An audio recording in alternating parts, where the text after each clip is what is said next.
الحمد لله نحمده ونستعينه ونستغفره ونؤمن به ونتوكل عليه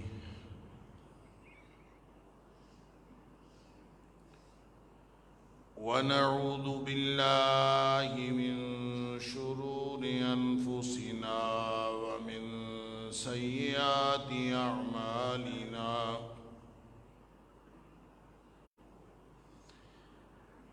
من يهده الله فلا مضل له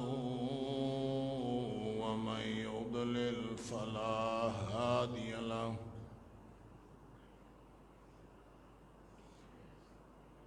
وأشهد أن لا إله إلا الله وحده لا شريك له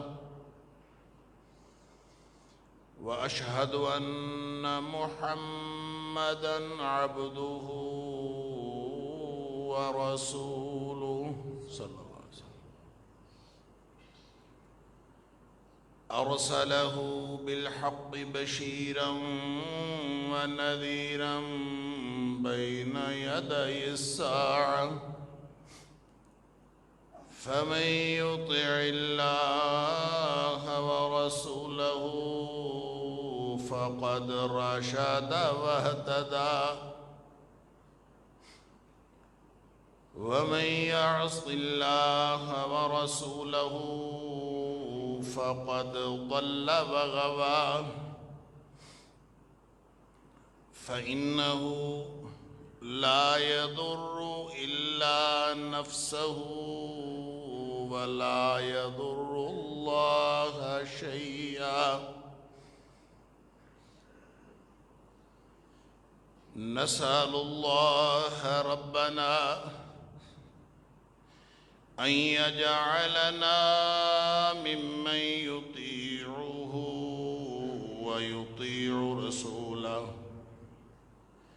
ويتبع رضوانه ويجتنب سخطه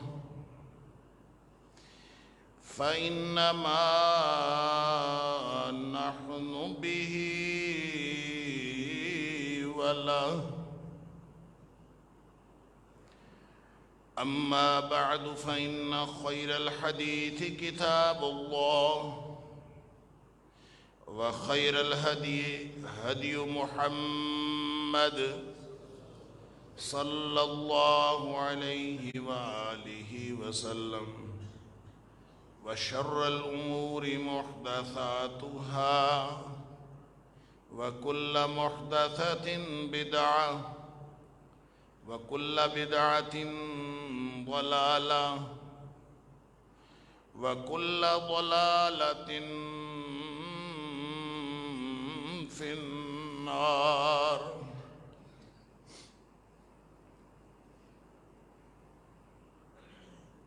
فأعوذ بالله السميع العليم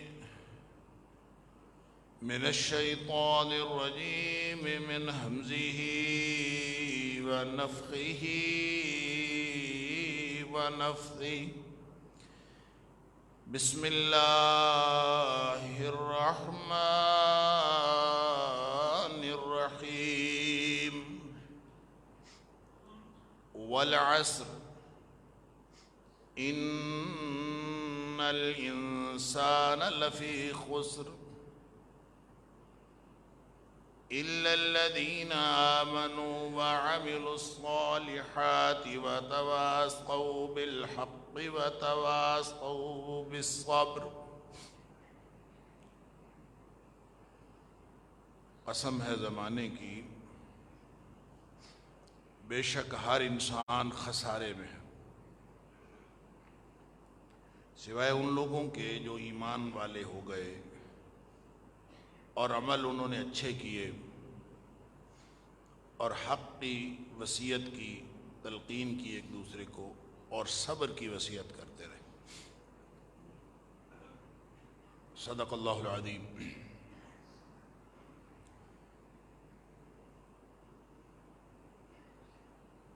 اللہ نے اعمال کا امتحان لینے کے لیے ہی اس دنیا میں بھیجا ہے،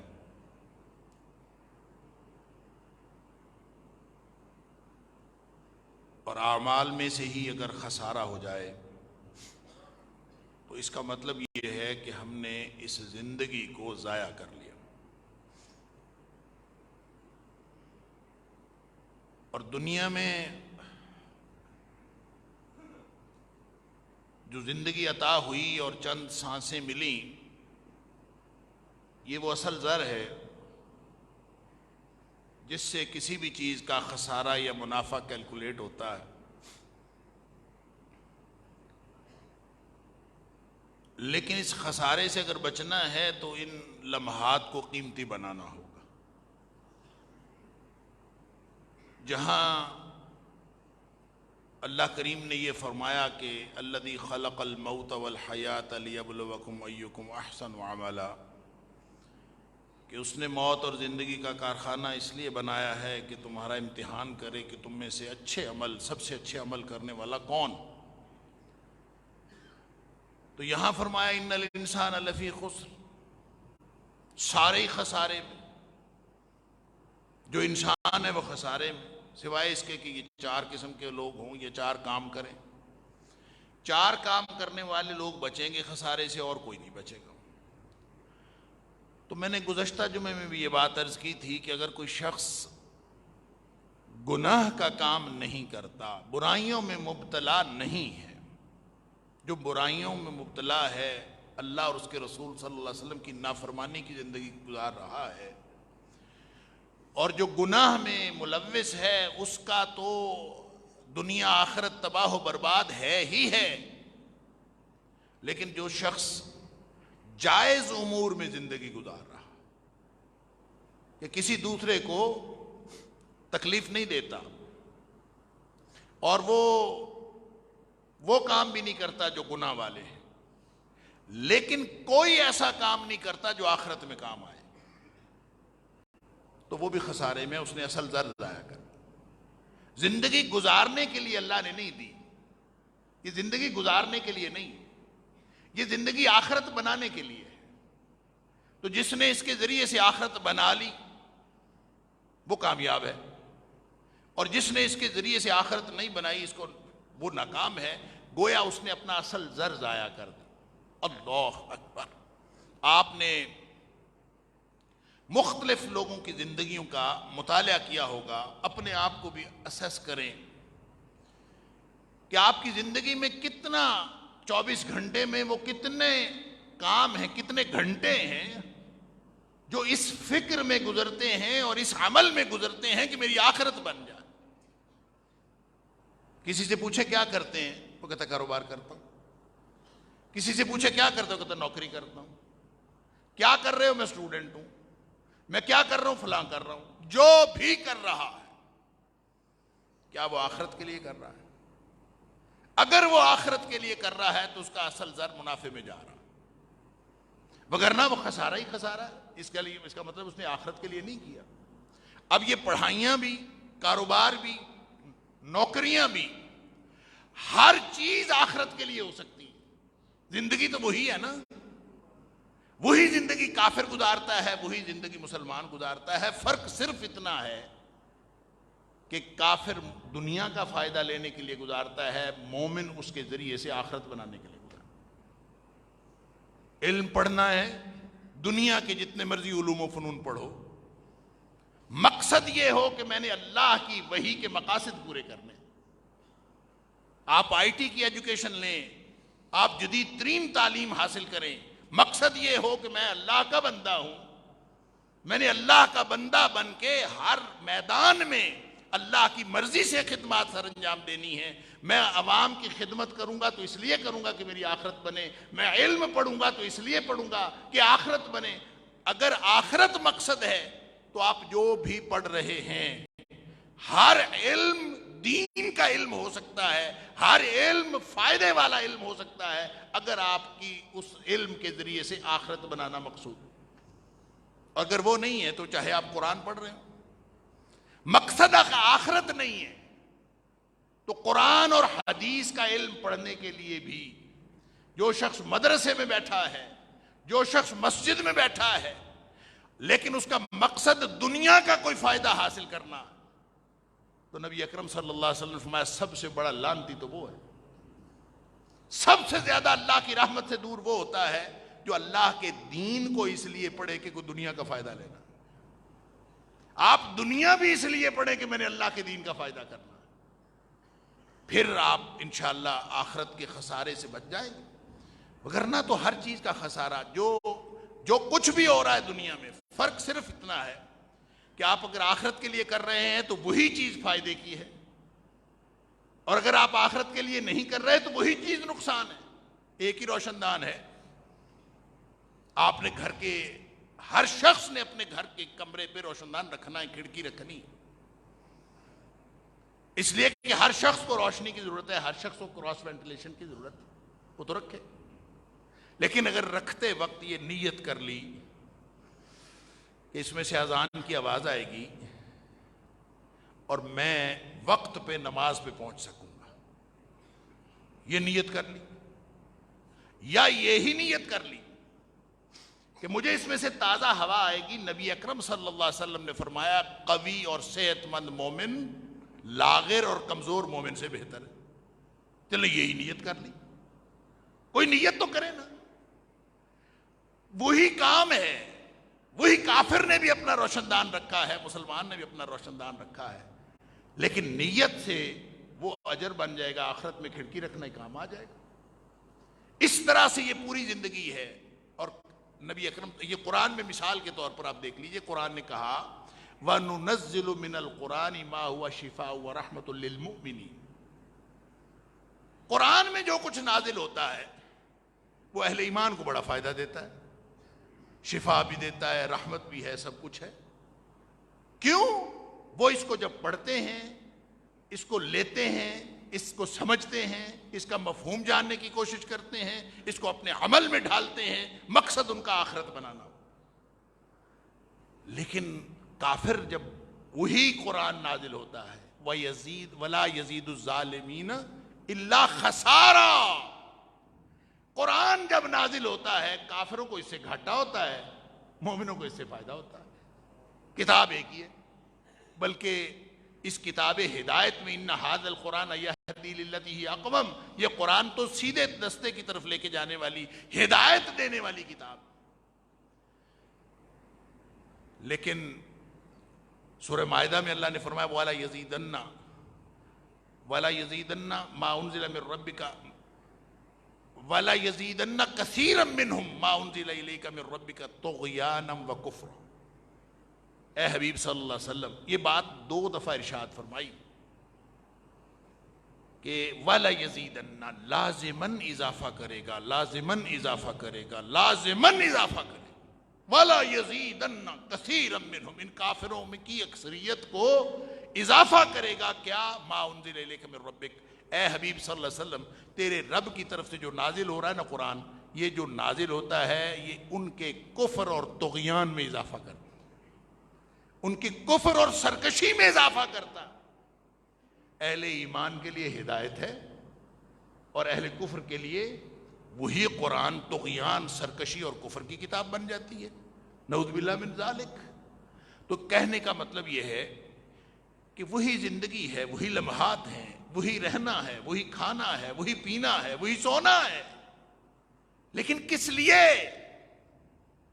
اگر اللہ کے لیے سونا جاگنا ہے، ان صلاتی و نسکی و محیای و مماتی للہ رب العالمین، طے تو کریں نا، طے تو کریں۔ ساری زندگی نہیں ایمان کے کام کیے جاتے، ساری زندگی ہر لمحہ ایمان کی وہی کیفیت نہیں قائم رکھی جا سکتی، الا الذین آمنوا وعملوا الصالحات وتواصوا بالحق وتواصوا بالصبر، یہ چاروں کام ہر وقت نہیں کیے جا سکتے۔ ہم انسان ہیں، غلطیاں، کمزور لمحات، جذبات، حالات، کتنا کچھ ہے۔ صحابی کہتا ہے اللہ کے رسول صلی اللہ علیہ وسلم میں تو منافق ہو گیا، اس لیے کہ میں جب آپ کے پاس بیٹھا ہوتا ہوں، اے حبیب اے اللہ کے رسول صلی اللہ علیہ وسلم، جب میں آپ کے پاس بیٹھا ہوتا ہوں تو میرے ایمان کا لیول، میری ایمان کی کیفیت اور ہوتی ہے، اور جب میں گھر اپنے بچوں کے پاس جاتا ہوں تو مجھے یہ سب کچھ بھول بھلا جاتا ہے، وہاں تو ایمان کی کیفیت ایسے ہے جیسے ایمان ہے ہی کوئی نہیں۔ مجھے ڈر ہے کہ کہیں میں منافق نہ ہو جاؤں۔ نبی کریم صلی اللہ علیہ وسلم فرمایا نہیں، یہ نفاق نہیں ہے، یہ ایمان ہے۔ یہ ایمان نہیں تجھے یہ احساس عطا کیا کہ تو گھر گیا تھا تو تیرے ایمان میں کمزوری آئی تھی، یہ ایمان تھا تو اس نے احساس عطا کیا، ایمان نہ ہوتا تو تجھے کبھی احساس ہی نہ ہوتا۔ پھر آپ نے فرمایا کہ اگر تمہاری وہی کیفیت رہے نا، جو کیفیت تمہاری میرے پاس ہوتی ہے، اگر کیفیت وہی رہے تو تم تو ساری زندگی روتے ہی پھرو، تم تو گھر کا کام ہی نہ کر سکو، تم تو کچھ اور کر ہی نہ سکو۔ اس لیے اللہ نے اتباعے بنائے ہیں، اللہ نے طبیعتیں بنائی ہیں، اللہ نے انسان کی سرشت ایسی بنائی ہے، اس کی فطرت ایسی بنائی ہے کہ آپ مسجد میں ہوتے ہیں تو آپ کی کیفیت ذرا اور ہوتی ہے، گھر جاتے ہیں تھوڑا آپ ریلیکس ہوتے ہیں۔ یہ اتار چڑھاؤ اللہ نے خود آپ کی فطرت میں رکھا ہے، لیکن بنیادی بات یہ ہے کہ آپ لگیں تو صحیح اس مقصد کے لیے، چلیں تو صحیح اس راستے پر۔ ایمان، عمل صالح، تواسی بالحق اور تواسی بالصبر، اس پر لگے تو رہیں۔ وہ جو اللہ نے کب تقاضا کیا ہے کہ اپنے 24 گھنٹے جو ہیں وہ اپنے مسجد میں بیٹھے رہنا، کب تقاضا کیا ہے؟ بس یہی ہے کہ فَإِذَا قُضِيَتِ الصَّلَاةُ فَانْتَشِرُوا فِي الْأَرْضِ، اذان ہوئی ہے تو مسجد میں آؤ، نماز پڑھ لی ہے تو نکل جاؤ، جاؤ جا کے اپنے کام کرو۔ وَابْتَغُوا مِن فَضْلِ اللَّهِ، کاروبار کرنا کرو، نوکری کرنی ہے کرو، بچوں کے معاملات نپٹانے نپٹاؤ، لیکن وَاذْكُرُوا اللَّهَ كَثِيرًا، اللہ کو بہت یاد رکھنا ہے ہر جگہ، کاؤنٹر پہ بیٹھ کے بھی، کاروبار کی دکان پہ بھی بیٹھ کے، اور اپنے دفتر میں بیٹھ کے، اپنے کلاس روم میں بیٹھ کے، ہر جگہ بیٹھ کے اللہ کو یاد رکھنا، اور جو ہی دوبارہ ادھر سے صدا آئے پھر واپس آنا۔ یہ سسٹم ایک نظام دے دیا اللہ۔ بخاری شریف کی حدیث ہے، بلکہ بخاری شریف کے اندر بھی میرا خیال ہے کم از کم 9 جگہ پہ آئی ہے مختلف الفاظ کے ساتھ، اور باقی بھی ساری حدیث کی کتابوں میں تقریباً موجود ہے، کہ نبی کریم صلی اللہ علیہ وسلم نے فرمایا سددوا وقاربوا۔ بات اب سمجھ لیجئے گا، ہم سے تقاضا کیا ہے، خسارے سے بچنے کا تقاضا کیا ہے۔ یہ نہیں ہے کہ آپ بیٹھ کے کیلکولیٹ کریں، ابھی میں جو کہہ رہا تھا آپ بیٹھے بتائیں کہ 24 گھنٹے میں سے کتنے گھنٹے آخرت کے لیے گزارے، کر سکتے ہیں کیلکولیٹ؟ کر سکتے ہیں اس سے بخرے کہ یہ آخرت کے لیے، یہ میرے لیے، یہ دنیا داری کے لیے کر سکتے ہیں؟ نہیں، مومن کی پوری زندگی آخرت کے لیے ہوتی ہے۔ جب مومن اپنی پوری زندگی ان صلاتی و نسکی و محیای و مماتی للہ رب العالمین کا عقیدہ بنا لیتا ہے، تو پھر جو اپنی زندگی گزارنے کے لیے بھی جو کچھ وہ کر رہا ہوتا ہے نا، اللہ تعالیٰ اس کو بھی عبادت کنسیڈر کر لیتا ہے، وہ بھی عبادت شمار ہو جاتی ہے۔ ظاہر ہے اس دوران اس نے کھانا بھی کھانا ہے، اور کھانا کھانا سبحان اللہ، اللہ نے اتنی بڑی دلیل سورۃ المائدہ کے اندر دی ہے حضرت عیسیٰ علیہ السلام کے الہ نہ ہونے کی اور مخلوق ہونے کی، اتنی بڑی، اتنی ساری دلیل دی ہے کہ اس کی ماں سچی تھی، امہ صدیقہ، اس کی وہ ہمارا رسول تھا، اس کی ماں سچی تھی، کانا یاکلان الطعام، دونوں کھانا کھاتے تھے، ماں بھی کھانا کھاتی تھی، بیٹا بھی کھانا کھاتا تھا۔ اب یہ کھانا کھاتا ہے کوئی شخص تو اس کے اندر ساری زندگی کی کہانی موجود ہے۔ کھانا کھانے کے لیے جب آپ کے سامنے کھانا کھانے کے لیے آتا ہے وہ ایسے تو نہیں آ جاتا۔ آپ گندم کھاتے ہوں یا چاول کھاتے ہوں، یا آپ بسکٹ کھاتے ہوں یا بریڈ کھاتے ہوں، جو بھی کھاتے ہوں، وہ بنی بنائی تو آسمان سے نہیں اتری، وہ کہیں پڑی ہے، آپ کو جا کے اس کو کرنا پڑتا ہے، پروسیس کرنا پڑتا ہے، محنت کرنی پڑتی ہے، آپ کے پاس اس کے وسائل ہونے چاہیے. یہ انسان کی احتیاج کا پتہ دیتی ہے. جو کھانا کھاتا ہے وہ محتاج آدمی ہے، اور محتاج الہ نہیں ہو سکتا.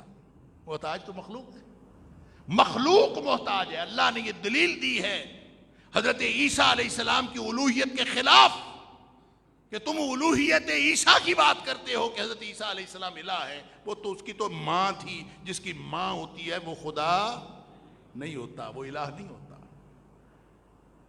جو الہ ہوتا ہے وہ لم یلد ولم یولد ہوتا ہے، اور جو جنا گیا ہے، جس کی ماں ہے، وہ الہ کیسے ہو سکتا؟ دوسری بات فرمائی کہ یا کلان الطعام کے حاصل کرنے میں بھی بڑے پاپڑ بیلنے پڑتے ہیں، بڑی احتیاجات، بڑی محنت کرنی پڑتی ہے. کئی دفعہ انسان کی ہمت جواب دیتی ہے، کئی دفعہ آنکھوں سے آنسو نکلتے ہیں، کئی دفعہ خوشی کے لمحات آتے ہیں، کبھی انسان کو غم کے لمحات آتے ہیں. کھانا آپ کے سامنے آنے کے لیے، 2 وقت کی روٹی کے لیے، اللہ اکبر. وہ کسی نے کہا تھا کہ روٹی بندہ کھا جاندی ہے، آدمی کو روٹی حاصل کرنے کے لیے پوری اپنی زندگی لگانی پڑتی ہے. اتنا محتاج، اور پھر کھا بیٹھے، رج کے کھانا کھا لیا، اس کے بعد پھر محتاج. کھانا نہیں ملا تو تنگ، کھا لیا ہے تو تنگ. اب کھانا کھا کے جو اس کے آفٹر ایفیکٹس ہوتے ہیں، پھر محتاج. اللہ اکبر. کھانا پیٹ بھر کے کھایا ہوا ہو، پانی شانی پیا ہوا ہو، باتھ روم ہی نہ ملے بندے کو، کوئی 12 گھنٹے کے لیے باتھ روم نہ ملے، پھر آپ دیکھیں کیا بنتا ہے. تو جو کھانا کھاتا ہے وہ تو بیچارہ محتاج ہے. میرے والد صاحب کہا کرتے تھے ٹکر دی برکی کھان والا وہ با اختیار کیسے ہو سکتا ہے؟ جس نے اپنی ٹکر کی برکی کے لیے زندگی لگا دی وہ با اختیار کہاں؟ اللہ کریم نے، وہ رحیم بھی ہے، وہ کریم بھی ہے، عادل تو وہ ہے، لیکن اس کا قانون عدل کو، اس کا قانون رحمت سپرسیڈ کرتا ہے. اس رحیم نے پہلے انتظام کیا ہوا ہر چیز. اس نے قانون ہی ایسا بنایا جو انسان کی فطرت کے عین مطابق ہے. فطرت اللہ التی فطر الناس علیہا. وہ یہ نہیں کہتا کہ ساری 24 گھنٹے مسجد میں بیٹھے رہو، وہ یہ نہیں چاہتا کہ آپ یہی کرتے رہو، لیکن الا الذین آمنوا وعملوا الصالحات وتواصوا بالحق وتواصوا بالصبر. اس پر زندگی لگانے کا تہیہ تو کرو، نیت تو کرو کہ اللہ میری زندگی آخرت کے لیے. نبی اکرم صلی اللہ علیہ وسلم نے فرمایا سددوا وقاربوا. اپنی لائن سیدھی کرو. سددوا کا مطلب ہوتا ہے سیدھے ہو جاؤ، ڈائمینشن ٹھیک کرو، سوچوں کی سوئی درست کرو، اپنی سوچوں کا رخ درست کرو. کیا ہر بات کا مقصد اللہ کو راضی کرنا ہے؟ اس کو درست کرو. سددوا، سیدھے ہو جاؤ، سیدھے. قولوا قولا سدیدا سنا ہوا ہے نا، اسی سے سددوا ہے، سیدھے ہو جاؤ. وقاربوا، اور اپنے منزل کی طرف لگے رہو. اگر آپ نے یہ کر لیا، عمل کر لیا، نمازیں اس میں آ گئیں، نماز پڑھ لی، روزہ آ گیا، درمیان میں قرآن پڑھ لیا، اللہ توبہ کر لی، ذکر کر لیا، خدمت خلق کر لی، بچوں کو کی تربیت کر لی، اہل خانہ کے لیے کچھ خرچے کا بندوبست کر لیا، مزدوری کر لی، نوکری کر لی، کاروبار کر لیا، سارا کچھ اس کے اندر ہے. لیکن سددوا وقاربوا، لائن سیدھی رکھو کہ اللہ میں نے زندگی کا ایک ایک لمحہ وہ تیرے لیے ہے. اور من کان للہ، جو یہ طے کر لینا کہ اللہ میں تیرا ہوں، نبی کریم صلی اللہ علیہ وسلم نے فرمایا کان اللہ لہ، اللہ اس کا ہو جاتا ہے. اتنی سی بات، اللہ کے ساتھ یہ بات طے کرنی، معاہدہ کرنا ہے کہ اللہ بس آج کے بعد میں تیرا، پھر وہ اس کا ہو جاتا ہے. پھر وہ یہ کرتا ہے کہ پھر اس کا کھانا بھی عبادت ہے، پھر پینا بھی عبادت ہے. اللہ اکبر. نبی اکرم صلی اللہ علیہ وسلم نے فرمایا وہ گھوڑا جو جہاد کے لیے اس نے رکھا ہوا ہے، جہاد چاہے ساری زندگی نہ کرے، اس نیت سے گھوڑا رکھا کہ مجھے جہاد کی ضرورت پڑے گی تو میں اس گھوڑے پر جہاد کروں گا، چاہے ساری زندگی نہ کرے، فرمایا اس گھوڑے کو رکھنے کا، اس کو کھانا کھلانے کا، اس کی لید اور اس کے جو صاف کرنے کا، اس کے جو نیچے صفائی کرتا ہے، فرمایا اس سب کا اللہ تعالیٰ اس کو اجر بنا دیتا۔ گھوڑے کی لید صاف کر رہا ہے اور اجر مل رہا ہے۔ کمال نہیں ہے؟ وہ نوٹوں کے اوپر لکھا ہوتا تھا، پتہ نہیں آج کل لکھا ہوتا کہ نہیں، پرانے نوٹوں پہ تو لکھا ہوتا تھا رزق حلال عین عبادت۔ آج کل رزق حلال مسئلہ نہیں رہا نا، آج کل صرف رزق مسئلہ ہے، حلال حرام مسئلہ نہیں رہا۔ انا للہ و انا الیہ۔ یہ وہ معاملہ ہے کہ نبی پاک صلی اللہ علیہ وسلم نے فرمایا، بخاری شریف کی حدیث ہے، لیاتین علی الناس زمان، لوگوں کے اوپر ایک ایسا زمانہ لازماً آئے گا، اللہ اکبر، لا یبال المرء ما اکل ما اخذ امن الحلال امن الحرام، کوئی شخص رزق جو حاصل کرے گا اس کو کوئی پرواہ نہیں ہوگی کہ یہ حلال سے آ رہا ہے کہ حرام سے آ رہا ہے، بس آنا چاہیے جہاں سے بھی آتا ہے۔ بہرحال نبی کریم صلی اللہ علیہ وسلم نے ہمیں، اگر ہم ان 4 نشانیوں والے مومن بننا چاہتے ہیں، اگر ہم اس خسارے سے بچنا چاہتے ہیں، تو اس کے لیے نبی پاک صلی اللہ علیہ وسلم نے فرمایا جتنا عمل ہوتا ہے کر لو، لگے رہو، سددوا وقاربوا، لائن سیدھی کرو، اس پر لگے رہو۔ پھر عمل کبھی تھوڑا بھی ہو جاتا ہے، کبھی زیادہ ہو جاتا ہے، کبھی نوافل رہ جاتے ہیں، کبھی ذکر رہ گیا۔ فرض تو فرض ہے، فرض تو باٹم لائن ہے، فرض نہیں چھوڑا جا سکتا، اور فرض کے اوپر بہت سارے کام ہیں جو آپ نہیں کر سکتے۔ کبھی مجبوری ہے نوکری کی، کبھی مجبوری ہے اہل خانہ کی، کبھی کوئی مجبوری ہے، کبھی طبیعت سست پڑ گئی، کبھی کچھ ہو گیا، کبھی کچھ ہو گیا۔ ساری زندگی انسان کے ساتھ یہی کچھ ہے، پلاننگ ہی کرتا رہتا ہے، میں یہ کر لوں گا، اب یہ ہو جائے تو پھر میں یہ کر لوں گا، کرتے کرتے کرتے کرتے موت آ کے اس کی ساری پلاننگ ختم کر۔ اللہ اکبر۔ نبی کریم صلی اللہ علیہ وسلم نے لمبی لکیر لگائی، پھر اس کو کراس کیا ایک لکیر سے، زمین پہ آپ نے لکیر لگائی، پہلے لمبی لکیر لگائی، پھر درمیان میں کراس کر دی۔ پھر آپ نے فرمایا کہ جو لمبی لکیر ہے نا، یہ انسان کی امید ہے، اس کے منصوبے ہیں، میں یہ کر لوں گا، میں وہ کر لوں گا، یہ کر لوں گا، وہ کر لوں گا، درمیان میں موت آ کے اس کو کاٹ دیتی، سارا کچھ ادھورا رہ جاتا ہے۔ اللہ اکبر۔ لہذا اگر لائن سیدھی کر لی ہے تو پھر انسان سددوا وقاربوا، اپنی لائن سیدھی کرو، عمل کرتے رہو، لیکن دماغ خراب نہیں ہونا چاہیے۔ نماز پڑھنے کے بعد، روزہ رکھنے کے بعد کوئی اچھا کام کر لیا، صدقہ خیرات کر لیا، کچھ کر لیا تو بس دماغ خراب، اللہ میں تو بخشیا گیا۔ فرمایا سن لو وَاعْلَمُوا، عمل کرتے جاؤ، اپنا دماغ درست رکھو، وَاعْلَمُوا، جان لو، جان رکھو، کیا أَلَّن يُدْخِلَ أَحَدَكُمْ عَمَلُهُ الْجَنَّةَ، کہ یہ جو تم عمل کر رہے ہو نا، یہ تمہیں جنت میں نہیں لے جا سکتے۔ نماز پڑھیے، لگے رہنا ہے، دماغ کی اس کو اپنی اوقات میں رکھنے کے لیے فرمایا کہ کسی کو اس کا عمل، کسی بھی شخص کو اس کا عمل جنت میں نہیں لے جا سکتا۔ صحابہ حیران ہو کر رہے، ولا انت یا رسول اللہ صلی اللہ علیہ وسلم، اللہ کے رسول آپ بھی نہیں؟ فرمایا ہاں، ولا انا، میرا عمل بھی مجھے جنت میں نہیں لے جا سکتا۔ تو پھر جنت میں کون سی چیز لے کے جائے گی؟ فرمایا الا ان یتغمدنی اللہ برحمت، ہاں اگر اللہ کی رحمت مجھے اپنی لپیٹ میں لے لے تو پھر میں جنت میں جا سکتا ہوں۔ جنت میں جانا ہے اللہ کی رحمت سے۔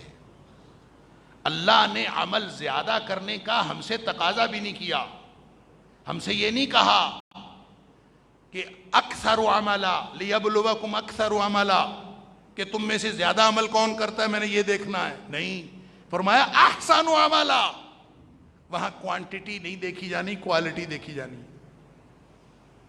باٹم لائن فرائض ہے، اس کے بعد آپ 2 رکعتیں، ایک بندہ ساری زندگی نوافل پڑھتا ہے، ساری زندگی نوافل پڑھتا ہے، ایک بندہ کبھی بھی نہیں پڑھتا، نبی کریم صلی اللہ علیہ وسلم نے فرمایا اچھا وضو کرے اور پورا وضو کر کے اس میں کوئی کمی نہ چھوڑے اور 2 رکعت پڑھ لے، ایسی 2 رکعت پڑھ لے نوافل جن 2 رکعتوں میں لا یسہو فیہما، ان دونوں رکعتوں کے درمیان غافل نہیں ہوا، وہ پوری توجہ اور خشوع و خضوع سے پڑھے۔ فرمایا 2 رکعتیں پڑھنے سے اللہ اس کے سارے گناہ معاف کر دے۔ مغفرت تو 2 رکعتوں سے ہو جاتی ہے، پڑھ کے تو دکھاؤ۔ ساری زندگی کے نفل اس کو نہیں چاہیے، اس کو کوالٹی چاہیے۔ اور نبی کریم صلی اللہ علیہ وسلم نے اس حدیث میں تھوڑا سا جو الفاظ کا اختلاف ہے وہ بھی میں عرض کرتا ہوں، اس میں بھی ہمارے لیے تلقین ہے۔ فرمایا یہاں سن لیجئے، یہ حدیث میں مکمل کر لوں کہ نبی کریم صلی اللہ علیہ وسلم فرمایا عمل نے کوئی نہیں جنت میں لے کے جانا۔ صحابی پوچھتے آپ بھی نہیں؟ فرمایا میں بھی نہیں۔ ہاں اللہ کی رحمت مجھے اپنی لپیٹ میں لے لے تو جنت میں جا سکتے ہیں، تو عمل پھر کس لیے کرنا؟ عمل اس لیے کرنا ہے کہ میں اللہ کی رحمت کا مستحق بن جاؤں، عمل اس لیے کرنا۔ اور اللہ تھوڑے عمل سے بھی راضی ہو جاتا ہے، اس نے کوئی نہیں کہا زیادہ عمل کرو۔ اور پھر نبی کریم صلی اللہ علیہ وسلم نے اس حقیقت کو بیان کیا، حدیث کے آخری الفاظ یہ ہیں کہ ان احب الاعمال الی اللہ، اللہ کو جو سب سے زیادہ پسند اعمال ہے نا، سن لو خسارے سے بچنے کی امید اور توقع رکھنے والوں، نبی اکرم صلی اللہ علیہ وسلم فرماتے ہیں کہ ان احب الاعمال الی اللہ، سب سے زیادہ جو اللہ کو اعمال پسند ہیں، ادومھا، وہ اعمال ہیں جس کو انسان نے اپنے معمول میں شامل کیا ہوا، وَإِن قَلَّ، چاہے وہ تھوڑا ہی ہو، تھوڑا کر لو لیکن ہمیشہ کر لو۔ جو ہمیشہ کرتا ہے اس کے معمول کا حصہ ہے، اللہ کو وہ ثبوت ہے اس بات کا کہ اللہ میں لگا تیرے لیے ہوں، میں لگا تیری رضا کے لیے ہوں، میرا مقصد تجھے راضی کرنا ہے، میرا مقصد آخرت بنانا۔ لگا رہو، لگے رہو، لگے رہو، تھوڑا عمل کرو لیکن لگے تو رہو۔ یہ نہیں ہے کہ ایک دفعہ عبادت کر لی، اتنی کر لی، تھک کار کے بیٹھ گئے، پھر 2 مہینے ویسے ہی رمضان میں عبادت کر لی، 2-3 مہینے ریسٹ کر لیا، پھر عبادت کر لی، پھر ایک دم جوش آیا چلے کر لیتے ہیں، اور پھر اچھا کبھی کبھی جوش آتا ہے جو فرائض کو بھی بہا کے لے جاتا ہے، پڑھ پڑھ کے نفل اور پڑھ پڑھ کے یہ درود اور پڑھ پڑھ کے ذکر، انسان اپنی تھکاوٹ اور اپنی نیند اور اپنے سارے معاملات خراب کر لیتا ہے۔ تو نتیجہ کیا ہوتا ہے؟ اس تھکاوٹ میں پھر اس سے فرائض بھی رہ جاتے ہیں۔ میں نے شاید پہلے بھی آپ کو ایک واقعہ سنایا ہوگا، میرے کزن کی بات ہے، انہوں نے مجھے خود سنایا۔ وہ کہتے ہیں ایک دفعہ مجھے بس رات کو آنکھ کھل گئی، اور آنکھ بھی کھل گئی ذرا ارلی، کوئی 12 بجے۔ تو کہتے میں نے سوچا آج تہجد پڑھتے ہیں ذرا خوب، تو جو میں لگا تہجد پڑھنے، نوافل پڑھنے، میں نے خوب پڑھے، تو پڑھ لیے، پڑھ کے پھر میں بیٹھا رہا، ظاہر انسان ہے نیند آ جاتی ہے پھر، تو کہتے ہیں کہ وہ دعائیں، ذکر، قرآن، تلاوت سب کچھ ہوا، تو میں بیٹھا رہا، وہ کئی گھنٹے تھے فجر تک۔ کہتے میں فجر کا انتظار کر رہا تھا، انتظار کرتے کرتے نیند آ گئی، فجر گزر گئی، اللہ اکبر۔ تو وہ کہتے ہیں مجھے اللہ تعالیٰ نے خواب میں، اسی نیند کے خواب میں دکھایا کہ میرے پاس 2 پیالے ہیں، ایک بھرا ہوا پیالہ ہے، ایک خالی پیالہ ہے، تو میں خود اپنے ہاتھ سے وہ خالی پیالہ اٹھاتا ہوں اور اٹھا کے اس بھرے ہوئے پیالے کے اندر رکھ دیتا ہوں۔ تو جب آپ ایک طرح کے پیالے ہوں اور ایک بھرا ہوا ہو ایک خالی ہو، تو خالی پیالے کو اٹھا کے بھرے ہوئے پیالے کے اندر رکھ دیں تو اس سے کیا ہوتا ہے؟ وہ بھی خالی ہو جاتا ہے۔ لہٰذا وہ کہتے ہیں مجھے خواب میں اللہ تعالیٰ نے یہ دکھایا کہ تو نے جو حرکت کی ہے تو اپنے بھرا ہوا پیالہ بھی خالی کر لیا، وہ جو فرائض کو پورا کرنا تھا، رات کو آدھی رات تک جلسے ہوتے ہیں، فجر نکل جاتی ہے، انا للہ و انا الیہ راجعون۔ اپنے اعمال کو سیدھا کریں، اگر ہم نے سیدھا کر لیا اللہ تھوڑا عمل بھی پسند کر لیتا۔ دوسری حدیث کے الفاظ ہیں، اسی حدیث کے، نبی پاک صلی اللہ علیہ وسلم فرماتے ہیں کہ خذوا اعمالکم یا ایھا الذین آمنوا خذوا اعمالکم ما تطیقون، ایمان والو اتنے ہی عمل کر لو جتنی طاقت ہے، اتنے ہی عمل کر لو جتنی طاقت ہے۔ ان اللہ لا یمل حتی تملو، اللہ تمہارا اجر نہیں روکتا، اللہ تمہارا اجر نہیں روکتا جب تک تم عمل نہ روکو۔ جب بندہ جتنا مرضی عمل کر لے، جب اس کو روک دیتا ہے نا، تو گویا اپنی زندگی کا رنگ ڈھنگ اس نے اپنی مرضی سے بنایا ہوا ہے۔ تو نتیجہ یہ نکلا، بات کو ہم کنکلیوڈ کر لیں، نتیجہ یہ نکلا کہ اللہ کو زیادہ عمل کا نہ اللہ نے تقاضا کیا ہے نہ اس کو ضرورت ہے۔